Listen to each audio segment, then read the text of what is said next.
আসসালামু আলাইকুম। আজকে আমি বানাবো চিতই পিঠা বা খোলা পিঠা। প্রথমে আমি ভিজা চালের গুঁড়া নেব। চালের গুঁড়াগুলো আমি রাতে করেছি, সকালে বানাচ্ছি। তারপরে এখানে 1 চামচ লবণ আর দিয়ে ধরা যায় না এরকম গরম পানি, বেশি ফুটন্ত না আবার বেশি ঠান্ডাও না, এরকম গরম পানি দিয়ে এখানে মিক্স করছি। দেখতে পাচ্ছেন আপনারা, অল্প পানি দিচ্ছি আমি। এভাবে মিক্স করে কিছুক্ষণ আমি 10 মিনিটের জন্য ঢাকনা দিয়ে রাখবো। 10 মিনিট পর এখানে আমি আবারও গরম করে রাখা আগের মতো পানি দিয়ে, বেশি গরমও না আবার বেশি ঠান্ডাও না, এরকম পানি দিয়ে গোলাটা তৈরি করব। অবশ্যই আপনারা 10 মিনিট ভিজিয়ে রাখবেন। যদি 10 মিনিট ভিজিয়ে রাখেন তাহলে চালের গুঁড়োগুলি নরম হবে, তাতে পিঠা ফুলবে। আমি এভাবে নেড়ে ছেড়ে কিছুক্ষণ মিশিয়ে নিচ্ছি পানি।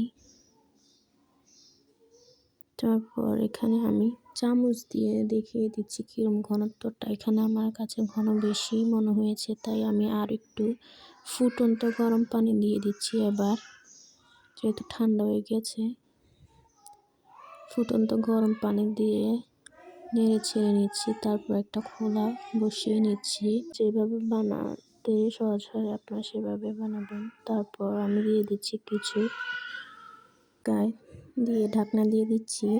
উপর দিয়ে দিব কিছু হালকা গরম পানি ছিটা। 2 মিনিট বরাবর পর দেখুন আমার প্রথম পিঠাটা কেমন হয়েছে। তারপর আবারও দিয়ে দেব কিছু পিঠার ব্যাটার দিয়ে আবারও ঢাকনা দিয়ে দিব। ঢাকনার উপর দিয়ে কিছু পানি ছিটিয়ে দেব।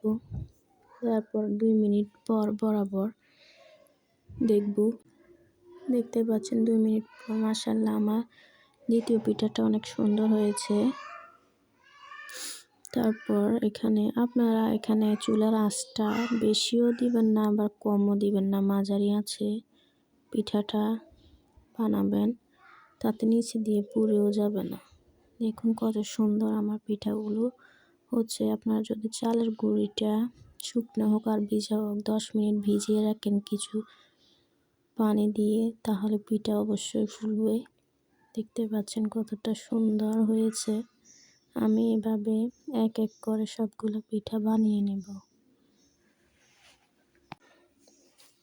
আপনারাও চাইলে এভাবে বানিয়ে নিতে পারেন খুব সহজে।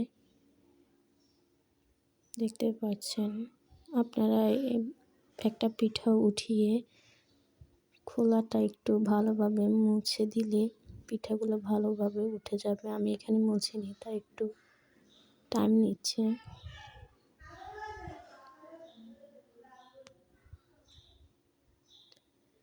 দেখতে পাচ্ছেন আমি সবগুলো পিঠে এইভাবে বানিয়ে নিচ্ছি। কতটা সুন্দর হয়েছে দেখুন